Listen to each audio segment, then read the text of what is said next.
Hello and welcome to Chess Please. My name is Andy and today I wanted to help people who are maybe a little bit chess curious. Maybe you know a little bit about chess, you know how the pieces move. Maybe you watched Queen's Gambit or heard about the several cheating scandals in worldwide news recently and thought, that's the game for me.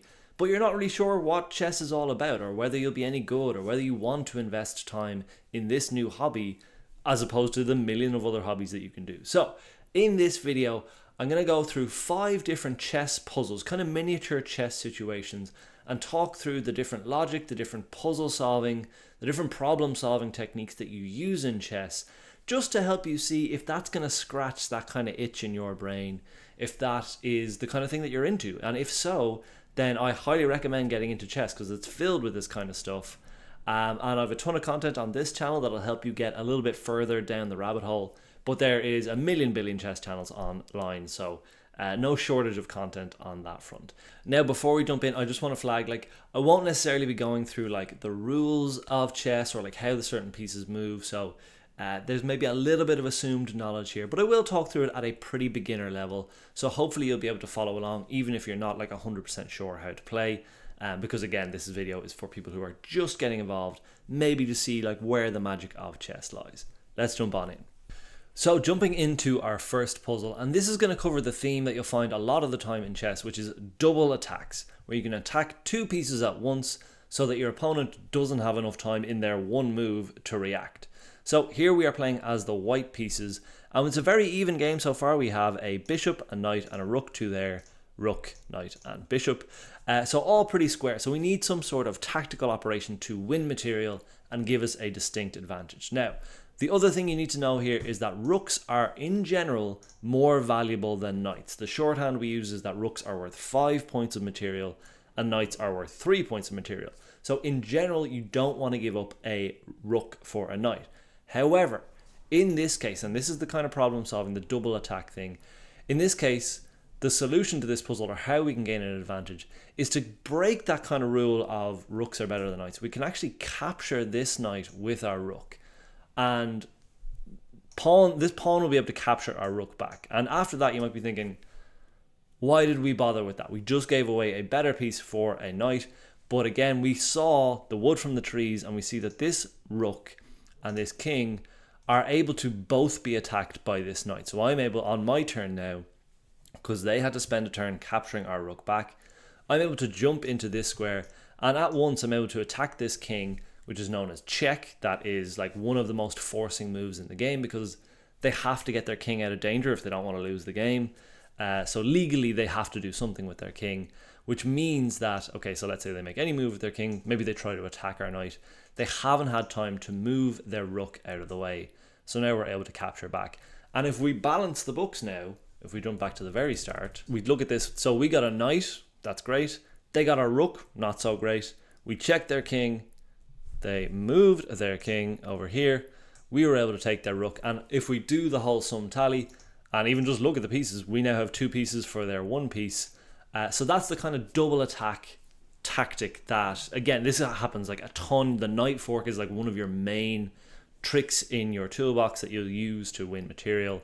But just a simple little starter there to just be this is the kind of thing that you're thinking of. You're trying to move pieces in such a way that you'll be able to launch these kind of double attacks. Let's move on to the next one, which might get a little bit more advanced, but I trust you. So moving on to our next puzzle, we have, again, a very balanced position here. If we count the material, we both have 2 rooks, we both have a light squared bishop and a queen. Black actually has 2 extra pawns in this case, and we're playing as white, so we're a little bit on the back foot, or we would be if we didn't have a very nice little trick in our arsenal. And this one's all going to be about sacrificing pieces. So you sacrifice a piece in the short term to bully and force your opponent's pieces onto suboptimal squares so that you can get a bigger benefit in the longer term. And in this case, I've gone with a queen sacrifice because this is often one of the sexiest moves you'll do in chess. Giving away your best piece to get a longer term advantage makes you feel really good, really smart. Although you just got to be sure it actually works and you don't just give away your queen for free. In this case, we don't give it away for free, but we do give it away. And we have quite a close position. This king looks super safe, but we see this little configuration where we have the bishop attacking this square, the queen attacking this square, and the rook ready to infiltrate at a moment's notice, we can combine all those elements with an explosive queen takes the f7 pawn there. Now you might be thinking, well, what does that actually achieve? The rook can actually just capture here. Well, now the rook stands between the bishop and the king. So he's not allowed to move. He's not allowed to get out of the way, because then the king would be under fire, you would capture him and he would die and he would lose the game and the kingdom would fall.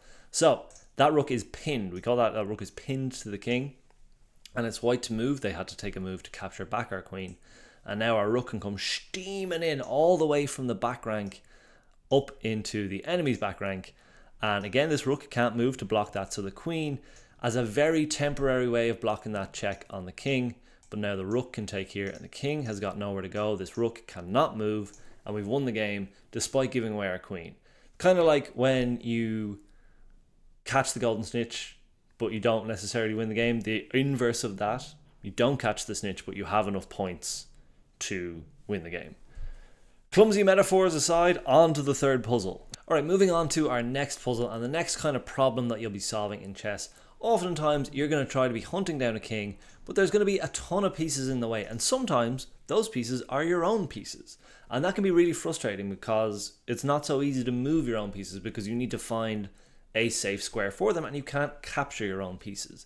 So oftentimes we're looking to get those pieces out of the way, and in this case we'll look at a very cool tactic called a discovered check, where you move a piece out of the way and that itself launches an attack. So while this position may look pretty dangerous for the black pieces, as I say, we've got a queen deeply involved in our territory. Material wise, white is actually doing a little better because they've got two rooks, we've only got one, and we've got two knights, they've only got one, but they're doing a teeny bit better material wise. But we have unstoppable checkmate, and it starts with a very counterintuitive check here. We've got the knight jumps on in here to check the king, and the king has nowhere to go. The king is backed into this corner. He can't move into this square here because the queen is staring right down at it. So he's not able to move into there. So the only move that white has to get themselves out of trouble is to capture with this pawn. You're thinking, big whoop, we just gave away a knight for a pawn. What's the big deal? But then we hit them with the discovered check. We capture back the pawn and unveil this rook all the way back here on a8 to launch this check on the king. And the king, again, still doesn't have that escape square. Can't move up here, A, because of the pawn, but B, because that's where the rook is coming. Again, they've only got, they've got two moves available to them. Knight in here is crap, so they have to go knight in here to block. We capture this rook, kind of a rook sacrificey kind of thing, because again, they can just capture back with the pawn. But now we've cleared all of the birch, and this queen is unstoppably going to come into this square to checkmate the king. It doesn't really matter what white does. They can delay us a little bit because they can take our knight, we take back their queen, they can try to move our queen around with their rook, we'll take that. But come what may, if the king moves here, we just go here, they jump back in here, we checkmate them there. The queen supported by the pawn, king can't take. So again, jumping back all the way here, the beauty of this one was the knight jumping in here, the pawn having to capture, and then capturing back while also unleashing, discovering a check on the king. That discovered check, again, is an incredibly powerful tool in your arsenal because it allows you to move a piece and benefit from a piece that you haven't had to spend time moving. So often kind of feels like two moves, kind of feels like a free move sometimes, because they've got to spend time responding to your check before they can do anything else. That's discover check, again, a huge tool in your arsenal and a very, very fun thing to enact on the board. So moving on to our fourth puzzle, and this one is a bit of a doozy, but it does stack a lot of the different topics that we've been talking about. Things like discovered check, things like sacrificing pieces in the short term for long-term gain. So in this position, again, white is down 5 points of material. Black has a ton of stuff, but all their stuff is pretty useless. It's tied on the back rank, it's blocked in behind its own pieces. It's really just like not very active. So even if you have all of the wealth in the world, if it just sits in your bank account, it's not doing any good. So in this case, white has unstoppable mate in 2, and we start with the lovely queen sacrifice right into the king's grill. Just punches a hole through there on g7. The king has to take back. There is no other legal move where they will be able to survive. And now we're going to uncork an absolute ripper of a checkmate in one move. Checkmate in one. If you know how the pieces move, try to pause here and find it. It's a little bit complicated, but it is really, really nice. and I will give you a second now. You can pause the video if you want, because I'm going to show the solution. And the solution is the gorgeous rook to g5 here. Rook to g5, checkmate. And you'll be like, what? How is that checkmate? So what we've done is we've discovered a check on the king with our bishop. So the king has to respond to that. Not only that, but we've discovered a check and we've added a check. So this is a double check. The king is in check twice, which is an incredibly perilous position to be in, because the king has to move. You can't block two checks at once. It just doesn't happen, because one's going to be on a diagonal, or from a knight, or from a rook on a long file. So you can't block it with another piece. So you have to move the king. That's just a quirk of being double checked, is you have to move the king. And then if we look a little bit closer, where can this king actually move? So despite this rook being able to be taken by this bishop, it doesn't matter, because the king has to move. Can't move here because that's covered by the pawn. Can't move here because the rook is covering that. Same with here. Here or here, the bishop is covering. And again, they've got a couple of blocks, but the blocks don't matter because the king has to move in double check.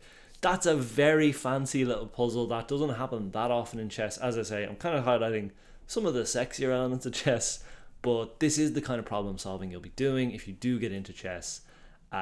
This kind of complicated, like, stacking of different possibilities, stacking of different positions of pieces and dependencies on each other. Very, very fun stuff to enact. And that is our fourth puzzle. Now for our fifth and final puzzle, something completely different to what we've covered so far, but wanted to show the kind of variety of problems that you can solve in chess.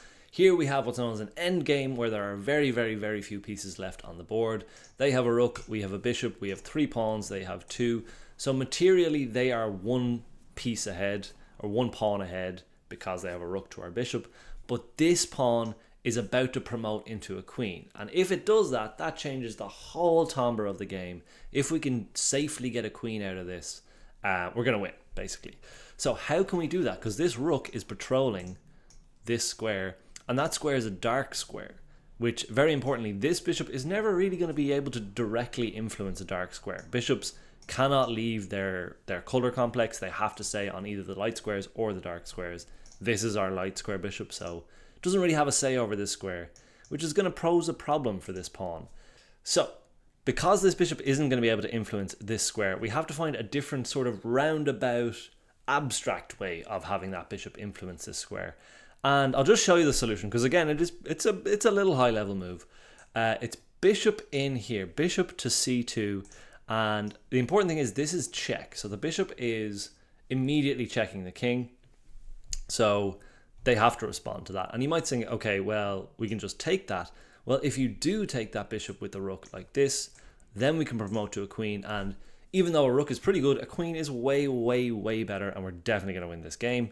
As long as we don't blunder anything. So we can't take that bishop. So okay, well, what if we just move the king then? We just move the king maybe onto one of those dark squares that the light square bishop can't control. Well, then we can do a little bit of what's called interference. We block the rook's control of that square. So no matter what the rook does, it's not getting into this square on the next move. So again, they'll just make a nothing move. We just promote there. We promote with the queen. And now the queen actually defends the bishop. So we don't even lose the bishop in that case. Maybe black or white doesn't want to do that. They can actually just take the pawn or take the bishop. We can capture back with our own pawn and promote to a queen.